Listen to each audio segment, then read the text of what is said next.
Historia de la filosofía, por Nicolás Abagnano, volumen 1, 220, parte tercera. Filosofía escolástica, capítulo 7, la escuela de Chartres, 216, Gilberto de la Porrée. El más notable representante de la escuela de Chartres es Gilberto Porretano, nacido en Poitiers. Fue discípulo de Bernardo de Chartres y de Anselmo y Radulfo de Laon. Enseñó en Chartres y París con gran éxito y fue obispo de Poitiers, 1142-1154. Gilberto fue autor de numerosos escritos. Casi todos quedaron inéditos. Los más conocidos son el comentario a los opúsculos teológicos de Boecio y un tratado de las últimas 6 categorías de Aristóteles, que lleva por título De Sex Principis. Se ha dudado de la autenticidad de este escrito, pero sin razones suficientes. En todo caso, se trata de un escrito que contiene tesis típicas de Gilberto y que pronto se hizo famoso. Fue empleado como texto de enseñanza en la Universidad de París. Fue comentado por diversos autores y la última vez por el humanista Hermolao Bárbaro, que lo publicó en su edición de las obras de Aristóteles. Gilberto define la fe como la percepción acompañada del asentimiento de la verdad de una cosa, y sostiene que la fe debe preceder a la razón en el campo teológico, pero la debe seguir en el campo filosófico.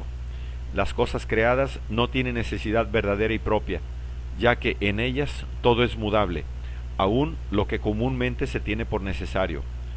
Solo hay necesidad en las doctrinas teológicas, y aquí la fe precede a la razón. En ellas no creemos en cuanto sabemos, sino que sabemos en cuanto creemos.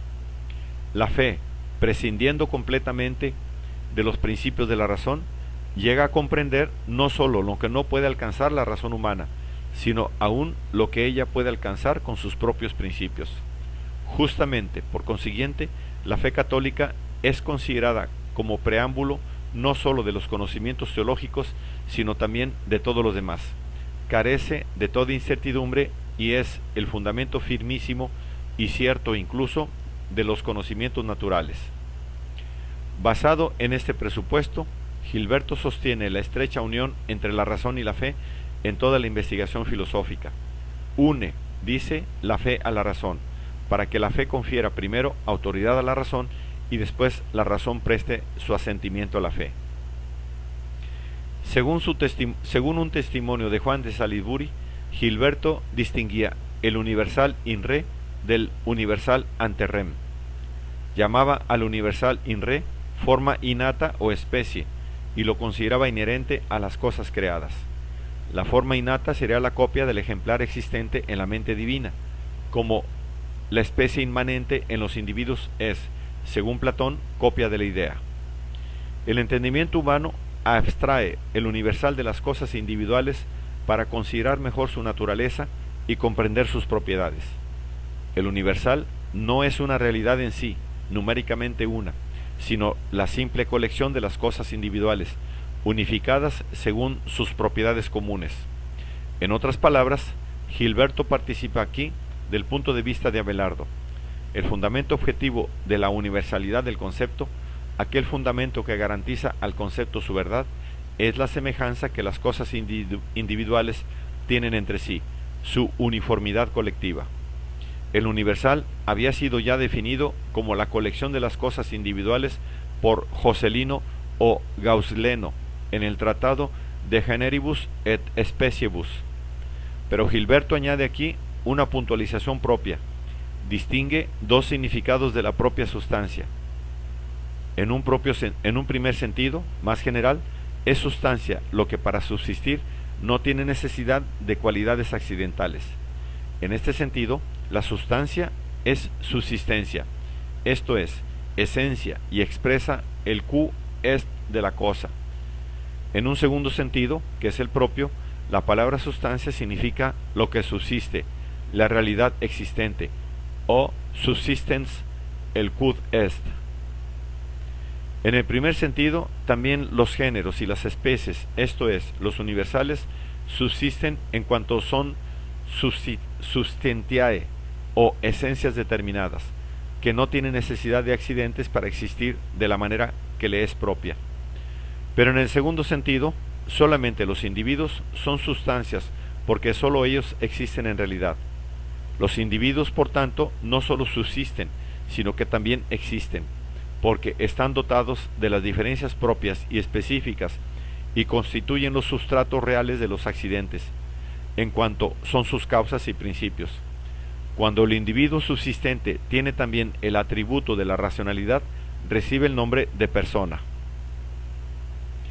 Sobre la distinción entre subsistencia y subsistente, Gilberto funda la distinción entre materia y forma.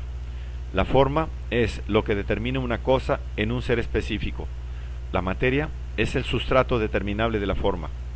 Por eso pueden también llamarse materia las esencias, por cuanto que son los sujetos de sus caracteres y se determinan y concretan por tales caracteres. Existe una forma simple que es la de el ser del artífice, o sea, de Dios. Lo mismo que existe una materia simple que es la materia prima o informe, la hile de Platón. Entre estos dos extremos están las realidades compuestas o concretas, que son forma y materia a un mismo tiempo en el sentido dicho. Su creación es una concreción, y esto es la adición sucesiva a un sujeto indeterminado pero determinable, de esencias o subsistencias que lo determinan. En este sentido, la función creadora de Dios es una función formadora, y Dios es la forma originaria de todo. Si se quisiera expresar esta doctrina en los términos de lo que luego se llamará el problema de la individuación, habría que decir que, para Gilberto, el principio de individuación es la forma. Los seres individuales se determinan y distinguen por las esencias de que están dotados. El ser, la corporeidad, la sensibilidad, la inteligencia, etc. Incluso dos entes que se distinguen solo numéricamente, por ejemplo 2 hombres, se distinguen entre sí por las propiedades formales que los constituyen, y aunque faltaran tales propiedades, se distinguirían por su diferencia de lugar, que también es una diferencia cualitativa o formal. Si por un lado Gilberto considera íntimamente unidas la fe y la razón, por otro lado se esfuerza por distinguir netamente el dominio de las ciencias particulares, y en primer lugar el de la teología del de la filosofía. Esta distinción no debe fundarse en una diversidad de actividad o de actitudes espirituales, sino exclusivamente de principios objetivos. Cada ciencia debe partir de fundamentos propios, de principios que son específicos de la ciencia e inherentes a su objeto. Gilberto se gloria de haber hecho por la teología lo que se había hecho con las matemáticas, esto es, haber determinado los conceptos y principios fundamentales de la ciencia teológica. En las materias teológicas es necesario, pues, servirse de principios que son diversos de los empleados en la consideración de las cosas naturales. En efecto, el objeto de la teología es completamente distinto del objeto de la investigación natural. Las cosas naturales están dotadas de materia y movimiento, en cambio, Dios carece de ambos. Por este motivo, no son aplicables a Dios las categorías y los conceptos que sirven para entender las cosas naturales. La misma categoría de sustancia es impropia referida a Dios, porque designa lo que sostiene las cualidades accidentales, y en Dios no hay cualidades accidentales. Con más propiedad, Dios se puede llamar esencia, pero verdaderamente ni su realidad subsistente, el quod est, ni su subsistencia, el qui est, se dejan aprender por la razón. De él sólo se puede decir que la singularidad y simplicidad de su esencia impiden cualquier otra atribución. Dios pues es inteligible, pero no comprensible. Sobre la distinción entre esencia y sustancia, entre subsistencia y subsistente, se funda la doctrina de Gilberto sobre la Trinidad. Gilberto distingue entre deidad y Dios. Deidad es la única esencia divina, de la cual participan las 3 personas distintas del Padre, del Hijo y del Espíritu Santo. Las 3 personas son 3 realidades individuales, numéricamente distintas. Su unidad es la forma común de la deidad, de la cual todas participan. En virtud de la forma de deidad, cada una de ellas es lo que es, y cada una de ellas es Dios. La fórmula de Gilberto es: Dios es el Padre, el Hijo y el Espíritu Santo. La esencia divina que constituye su unidad es verdaderamente real solo en las tres personas distintas. Esta doctrina trinitaria mereció la condenación de la Iglesia. Después de la clausura del Concilio de Sens, dos archidiáconos de Poitiers se presentaron al Papa Eugenio III y denunciaron a su obispo como favorecedor de novedades teológicas heréticas. Después se dirigieron a Claraval e interesaron a San Bernardo en la cuestión. El resultado fue que en el Concilio de París de 1147 y en el de Reims de 1148, la interpretación trinitaria de Gilberto fue condenada. San Bernardo combatió la distinción entre deitas y deus, y su secretario escribió contra Gilberto su Libellus contra Capitula Gilberti Porretani. La acusación principal de Gaufredo contra Gilberto es que su doctrina equivale a admitir no ya una trinidad, sino una cuaternidad divina.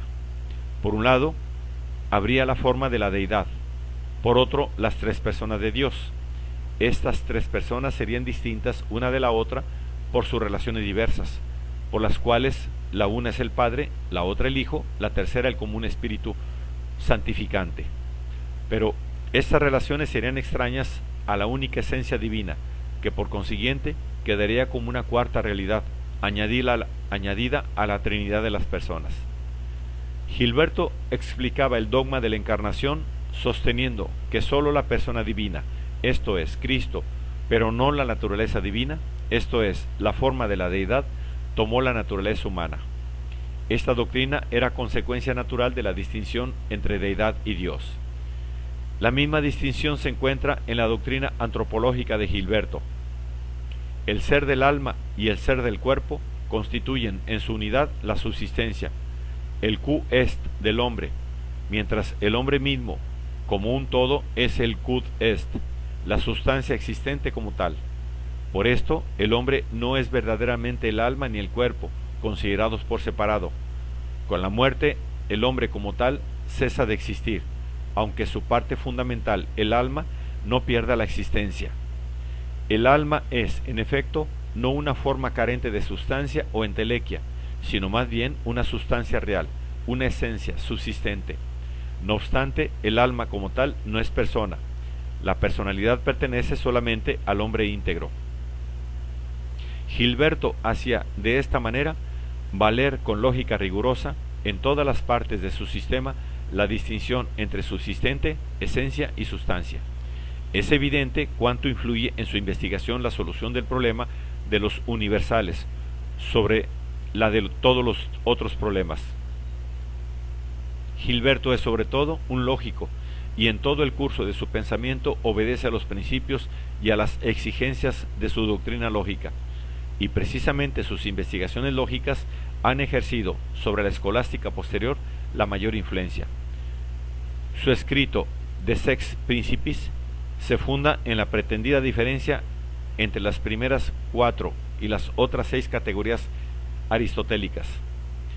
Las primeras 4, sustancia, cualidad, cantidad, relación, designarían, además de la sustancia, lo que es absolutamente inherente a la sustancia, y serían, por consiguiente, formas inherentes. Las últimas 6 designarían, en cambio, modalidades externas, que intervendrían para cambiar la condición de la sustancia, pero sin unirse a ella, y serían, por esto, formas asistentes. Precisamente de estas formas asistentes, acción, pasión, lugar, cuando, situación, hábito, se ocupa el escrito de Gilberto.